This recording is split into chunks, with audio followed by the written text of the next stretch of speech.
Merry Christmas, everybody. It is Christmas 2023. Here's another update on the Dominion Southern Railroad, the layout I've been building for the last couple of years. Based on my video from Thanksgiving, progress has moved on by leaps and bounds. I've had the fortune of being on vacation for the last couple of weeks, trying to burn off some use or lose leave that I had to get rid of. So I'm going to walk you guys around right quick and just kind of let you see what's been going on in here. Bottom line is with all this time off that I've had, I've actually been fortunate to really get a lot of stuff done. Had the guys coming over and helping quite a bit. Got some new guys on the crew that have been trying to help get some things done for me.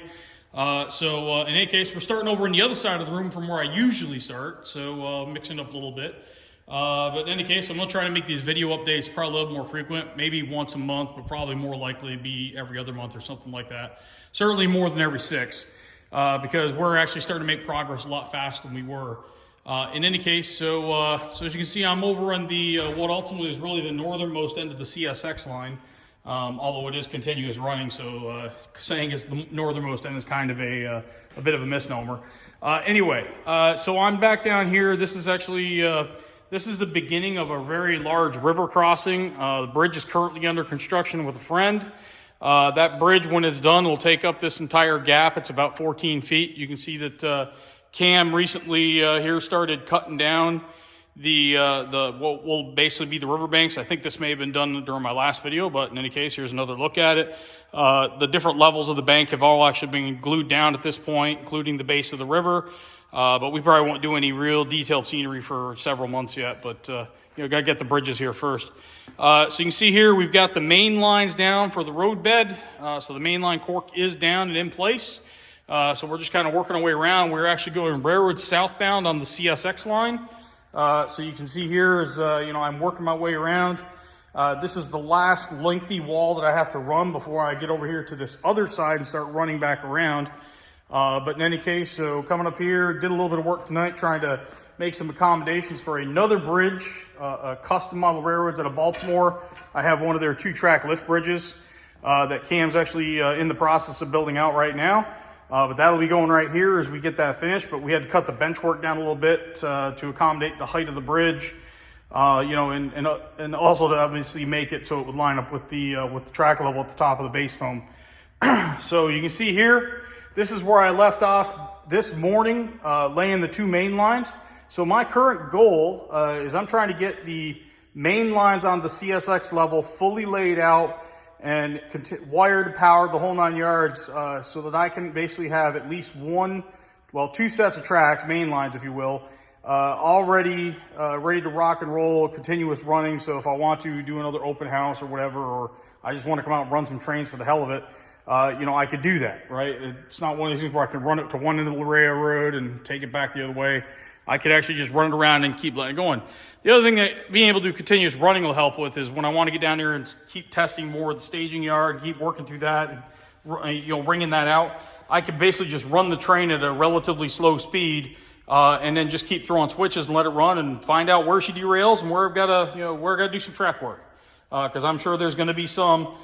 We've noticed that based on some of the construction materials, especially the OSB, we've noticed there have been a few places where the track is warped and kinked a little bit, and so we try to fix those as we get around to it.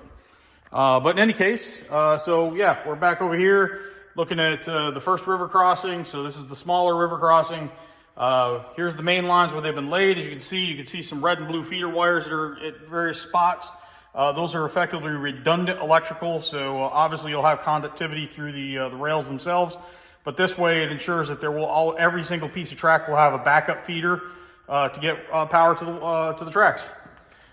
So here's one of the turnovers. This eventually will be CP5, which eventually all my signals and interlockings will have names, kind of like CSX typically does in most places. But for the time being, just for the purposes of construction, we're just calling everything by generic CP numbers. So CP5, 4, 3, so on and so forth.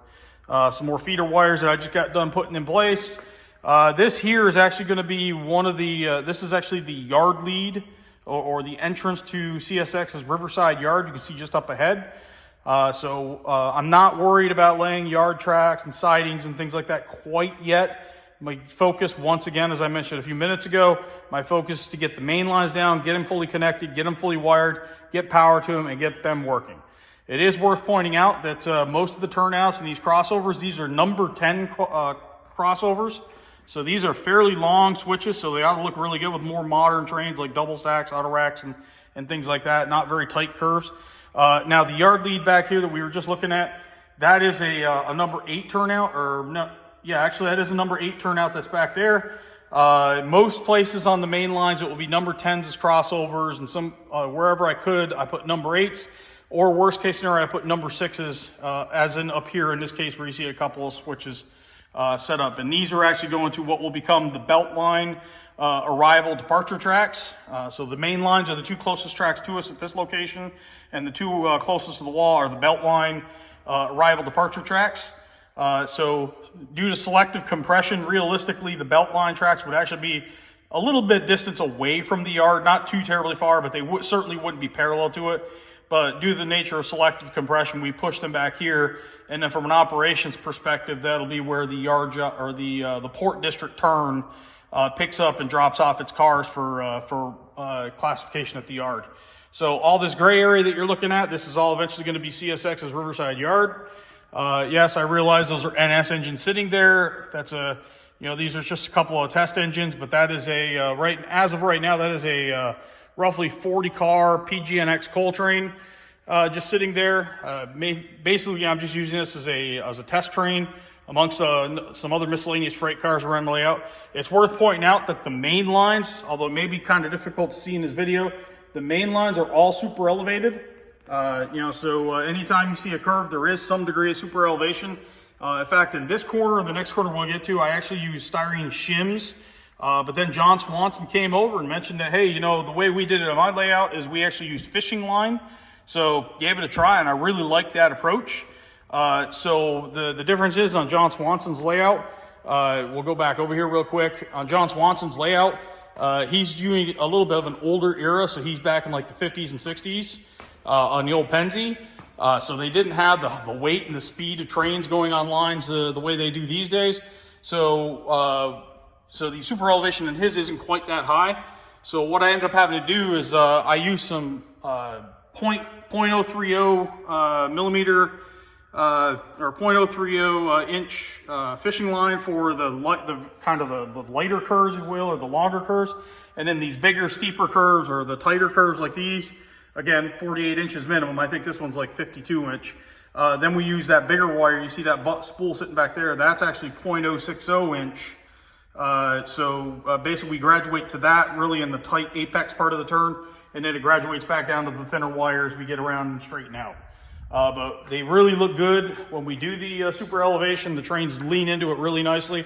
I'm super looking forward to being able to run one of these long trains at speed just to see how it looks. So we'll keep working our way back. So again, here's the coal train. Those are all Rapido Autoflood 3 hoppers, a handful of Walthers RD4s. So working back here, so now we're over the CSX Riverside Yard. We get here, this is the end of the yard effectively. So sorry, I was getting a warning my battery was going dead. So anyways, we get to this point in the yard, and right there you can see that will be the beginning of the yard ladder, but back over here will be kind of like the diesel shop, fueling facility, service area, car shop, so on and so forth. So there's a building there. It's kind of set up as a mock-up right now, but that ultimately will be the diesel servicing facility. And then so obviously this track back here is actually your drill track for the yard. There's another drill track at the other end we haven't laid yet, but we'll get there sooner or later. And then of course, obviously you got the helixes. We just here in the last day or so got the foam glued down over here on this peninsula. So hopefully here in the next month or so, we'll be able to get, start laying out the main lines, drawing them out, filling these gaps and the foam in, all that good stuff. And we'll be making some progress. But in any case, don't want to keep everybody. It's been going on almost 10 minutes here. But I think this kind of covers the update. Again, Merry Christmas to everybody, and look forward to seeing you guys next time.